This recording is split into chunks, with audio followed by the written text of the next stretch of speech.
Shalom, welcome to Rob on the Rock. I'm Rob Van Hoff, and today I'm going to be looking at Parashat Mattot.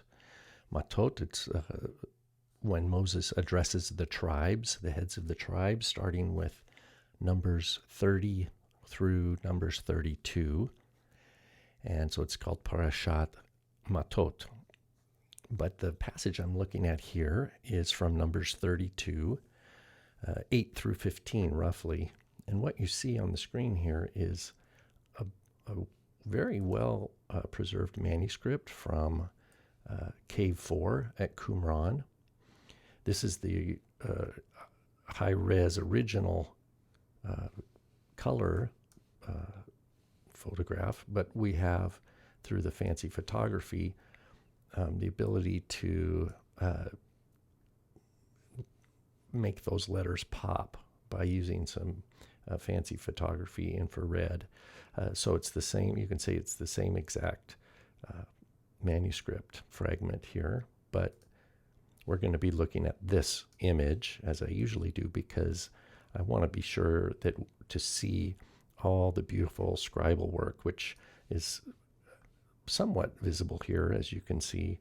For example, here's the tetragrammaton, Yod, He, Vav, He, and we see it here again, also Yod, He, Vav, He. So while much of it is discernible from the color photograph, today I'm just going to be referring to the black and white so we can discern these letters.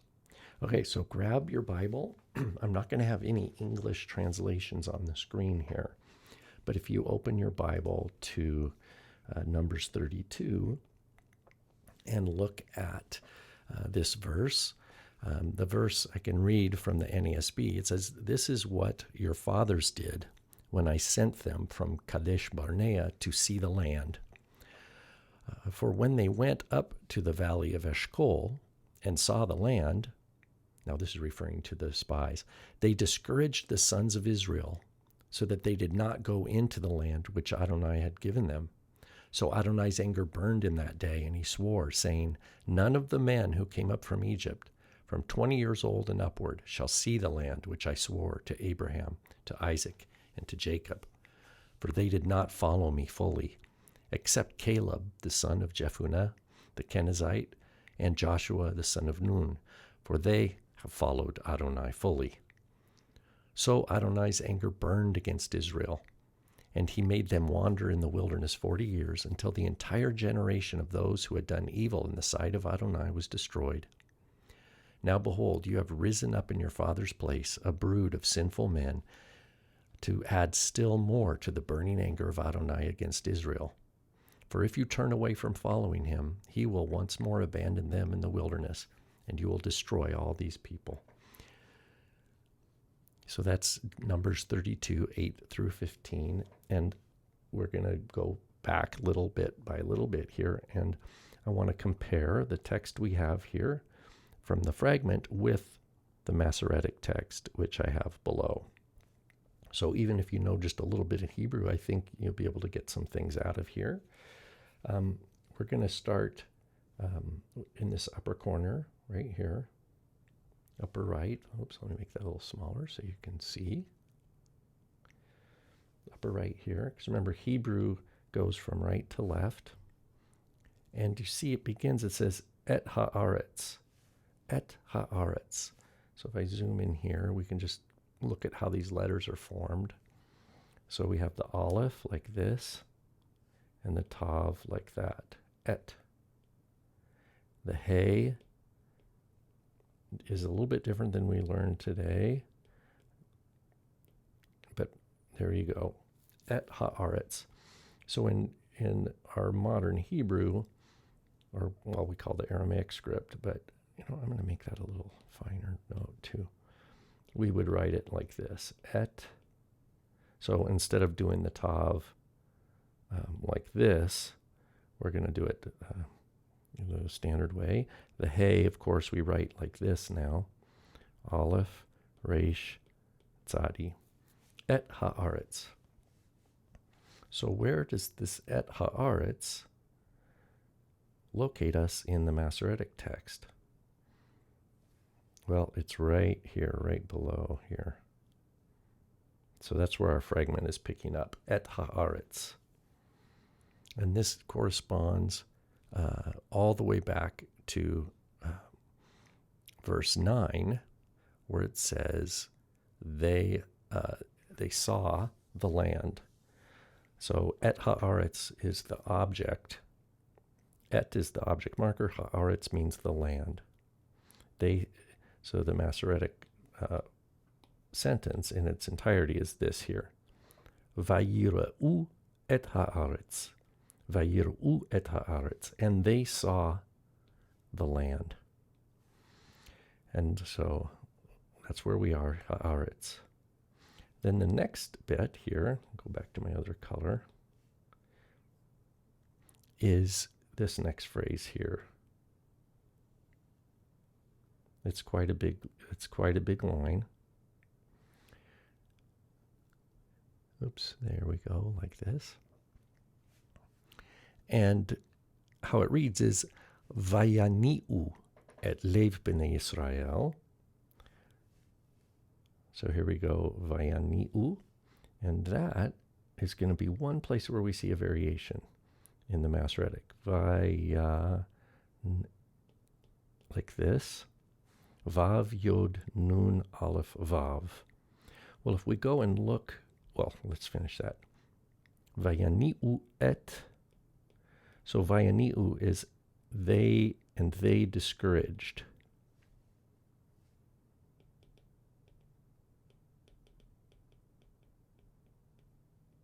They discouraged what? Et lev b'nei Israel. Et lev, the heart of the children of Israel.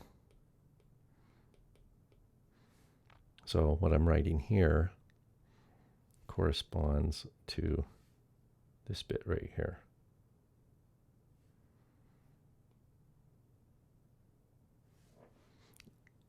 Vayani'u et lev b'nei Israel. They discouraged the heart of the sons of Israel. And if we go back and look at our Masoretic, it's here. Vayani'u et lev b'nei Yisrael. That's where we are so far. One difference here is this. I'm going to zoom in on the word Vayani'u and see where the Masoretic has a yod here. Vayani'u. If we go and look at our fragment from Qumran, there's no yod. I'm going to zoom way in here so we can look at it. Sorry for the bounciness. Notice it's Vav, Yod, Nun, Aleph, Vav. The Masoretic text has a little yod right there, Vayani'u. Maybe what I'll do, let me make that a little, here's our Aleph. So the Masoretic text has this, Yod, Nun, Yod, Aleph, Vav. So one letter difference. Now they mean the exact same thing. Vayani'u et lev. They discouraged the heart. So far, we're very close to the Masoretic text. And then it says, Levilti bo el haaretz. They discouraged the heart of the children of Israel from entering the land. And that's exactly what we see here. Levilti bo el haaretz. So this would be haaretz. We'd have another tzadi here. Then, of course, it's broken. And then we come all the way down again to right here. So let's continue on. Oops. Let's continue on with our exploration. Notice it says, Bayom hahu. Bayom hahu. So we go down here and have to find out where we are because we're missing a bunch of text. So what I'll do, I'm going to mark with blue what we have in our manuscript. So blue, I'll write above. The line above is what we have. From there to there is in the manuscript. And then we have the last letter of the Tetragrammaton, Bayom Hahu, like this. And then I got to go back and see how far it goes. It goes all the way to Ha'olim Mimitzrayim. Okay, so that's going to be all the way like this. So that's the next line that we have. So that's what we're going to be looking at next. So what we learn then is that this is the end, this hey right here is the end of the Tetragrammaton. So we can reverse write it like that. Adonai. Bayom Hahu. What's wonderful here is seeing these vavs and yods next to each other. See, there's a yod and there's a vav. Here's another vav. They're very close to each other. Be-yom. And two heys next to each other. Hey, hey, aleph. Bayom Hahu. What does that mean? On that day. Bayom is on the day. Bayom. Hahu means on the day, that one. On that day. Bayom Hahu. Then we have a verb, which another gives us a vav, then a yod, a shin, bet, ayin. And I know that bet looks like sometimes how I make my mems, but this is actually a bet, not a mem. I should make sure we put that in there. Otherwise it looks like shema, but it's not. It's shin, bet, ayin. And this is, according to the Masoretic tradition, pardon me for all the bouncing here, is in the binyan nifal. So here's our bayom hahu vayishava lemo. Vayishava. Vayishava. So this is meaning Adonai swore. He made an oath. Lemor is saying. Vayishava means he made an oath. Lemor, to say. Now notice it's the same exact spelling as we have in our manuscript here. Vayishava lemor. So maybe you've noticed by now, but this manuscript tracks very closely with the later Masoretic text. Very closely. So far, the only difference is that yod in Vayani'u that is missing, but is not essential for meaning. Then we continue. And this is the text now. Lemor. Whenever the Bible says lemor, that means that, it's marking direct speech. It's an indicator that what comes next is speech. So lemor, saying, and it's like introducing a quote. And so you'd say, im. So right here is the quote. And we're just going to go through, go to the end of the line, even though it continues. And we're going to compare this with the Masoretic. But it says, im yil'u ha'anashim ha'olim mimitzrayim. If yil'u, they would see. So I'll write the Hebrew here. So it would be Aleph Mem, Yod Resh Aleph Vav, Yir'u, they will see. Who will see? Ha'anashim, the men or the people. Ha'olim, who go up, who are coming up from Mitzrayim.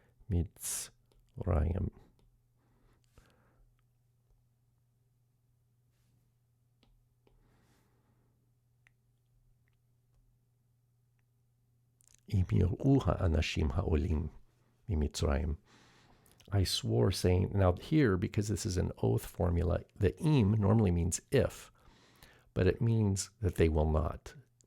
He swore that they will not. The ha'anashim ha'olim mimitzrayim, those who came out of Egypt, those people coming out of Egypt, they will not yira'u, they will not see the land. One footnote here while we're looking at this is that this manuscript is called, let's see here, 4Q23. So it's found in Qumran K4, number 23. It's dated to the Hasmonean era. So this is before, it's older than the Roman occupation, which is in the 1st century BC. So this is before that. This is when is dated to a time when Jews were in charge of their own land. And it is very close to the Masoretic text, and it has final forms. So the letters we see, we have a final tzadi. We've seen the final mem. We're going to see a final pei, and I think even a final nun. So attested in this Hasmonean era block script manuscript is a text of numbers which corresponds very tightly with the Masoretic tradition. Unlike, for example, I think it was 4Q27 that we looked at for the last Torah portion for Balak, which is newer but widely different from the Masoretic text. Here we see something that's very close to the Masoretic text. It's an very early fragment of the book of Numbers, and it has the final form. So there's a scribal discipline here that is informing the scribal skill and the scribe himself who is writing this. One other thing is this is a very early manuscript, and as we're going to see, the Tetragrammaton is written with the same letters that the rest of the manuscript is written. So this is, whereas in the Herodian era, so in the newer manuscripts from like the 1st century CE, is where we see some manuscripts that use the paleo, like a form of paleo writing for the Tetragrammaton to set the name apart from the rest of the text. Not so here. Not so here. So this manuscript to me represents a scribal discipline that is very, very closely attuned, even though not perfectly attuned, very closely attuned to what we find in the Masoretic text. And it differs from other Numbers manuscripts from Qumran that are of a different scribal discipline, almost, more innovative, more free to add letters and change things around. This one is much more conservative. So we see a break then, we get to the end of the line, and then we lose a bunch of information, which would be over here, of course. And then we come back around, and then I'm going to zoom in here, and it says, I'll just help us. This is ha'adama. So what we would see was an aleph here and another hey. So ha'adama. This is going to be from verse 11 now. The land, ha'adama asher. And then we continue here into the verb, nishbati. And then we have the names of the patriarchs, which I love seeing here, independently too, each with its own preposition. LeAvraham, LeYitzchak, Ul Yaakov. You see that? And so nishbati is I swore. The land, the Adama, Ha'adama, asher nishbati la'Avraham, le'Yitzchak, u'le'Yaakov. So this is, now if I go back and, again, I know this is kind of disifying here, but I'm trying to kind of give an orientation here. We see et, now again, I'm going to use the blue line above. So we, ha'adama is where we start, but the text just starts with the dalet. Asher nishbati la'Avraham, le'Yitzchak, u'le'Yaakov. And then it says, ki lo mil'u acharai. But here all we see is ki lo mil'u. And then we have the break. So, or the end of the line. So again, back to here. Ki lo mil'u. So when I do this, what I can then reverse engineer is the rest of the line that is missing. So I can do that in purple. So I know that the next line on this scroll began with Miben Eslim Shana, who were 20 years old and above, all the way to here is what was on the line that is now lost from the break. I'm talking about what's over here on this edge. Hopefully you'll be able to follow what I'm trying to point out here. I know it's a lot of information I'm trying to pack. And again, we can continue and look through this, but the main point here that I want to get across is that here we have a textual witness, so it's an artifact found in a cave. The date of this particular artifact is the Hasmonean era, which means this manuscript that we're looking at right here, if we go back to our color picture, that this was produced, you can see the next column right here too, can't you? Was produced in the Hasmonean era, which is before the Qumran community existed. So this text was written somewhere else in Israel, probably in Jerusalem, I would guess, probably by a scribe that was trained at the temple, and therefore that this accounts for some of the, what I'm calling attunement or tight traction between its conservative writing spelling, what we call orthography, it's the presence of the final letters, the mem sophit, the tzadi sophit, the pei sophit. Again, where it says right here, it's talking about it says, Vayichar af Adonai, and the Lord's anger burned. So af, aleph, and then this is a pei sophit. So we have a pei sophit, and then we have yod he vav af Adonai, the anger of the Lord, and it says against Israel. So we have the mem sophit, the pei sophit, the tzadi sophit, and a nun sophit, which you can barely see here, but it's present. Maybe in the other one we'll see here. Yeah, you can see the nun sophit. So again, and the tetragrammaton that is in the same letter style as the rest of the text. So this is probably written in the 2nd century BC. So it sometime between 100 and 200 BC. It is very tight with the later Masoretic text. It is written very carefully.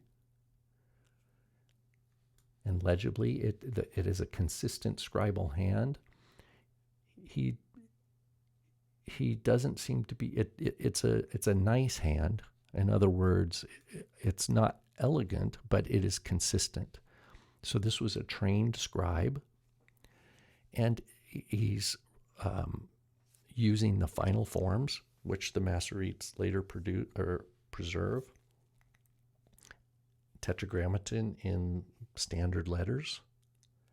It's written with nice spaces, consistent spaces, and as we can see here, not perfect left justification, but right justification is very smooth, as you can see from the next column. Strangely, this manuscript is called 4Q Leviticus, or Numbers Leviticus, I think it's called. Anyway, so it has both Leviticus and Numbers in this manuscript. And finally, its traction with the Masoretic text, even though it's found at Qumran, so it was brought to Qumran, is not representative of the only version of Numbers. There were other manuscripts of Numbers at Qumran that were written later that are not this nicely tied with the Masoretic text. It's much more free in the copying. Finally, I really appreciate that this fragment exists because I just the covenant promise, the Adama Asher Nishbati, which I swore, LaAvraham, LaYitzchak, uLaYaakov, which I swore to Abraham, to Isaac, and to Jacob.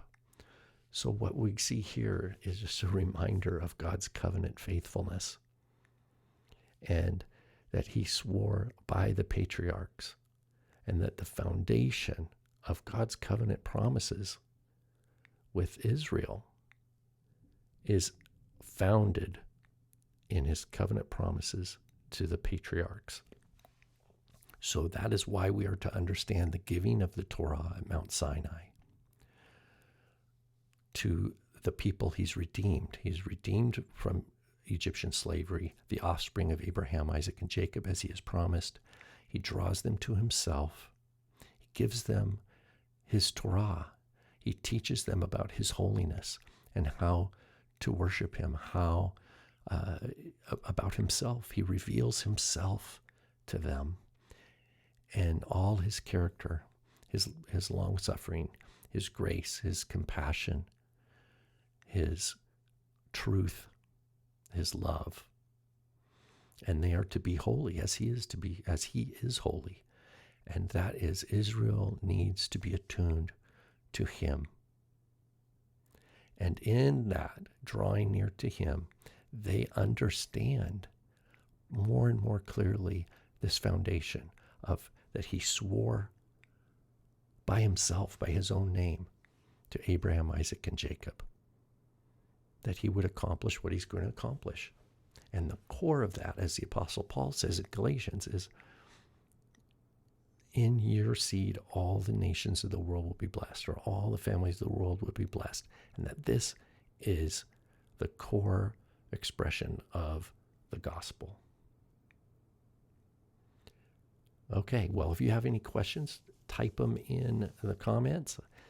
This is Rob Vanoff with Rob on the Rock and with Torah Resource Institute, looking at ancient Torah manuscripts, where we're looking at texts from Qumran and comparing them, as we have, with those of the Dead Sea Scrolls.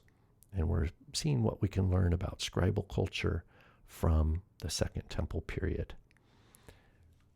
If you haven't already, be sure to subscribe to my channel. And if you'd like to support this work, there's a link to PayPal that you can do just that. Any support is greatly appreciated. Shalom.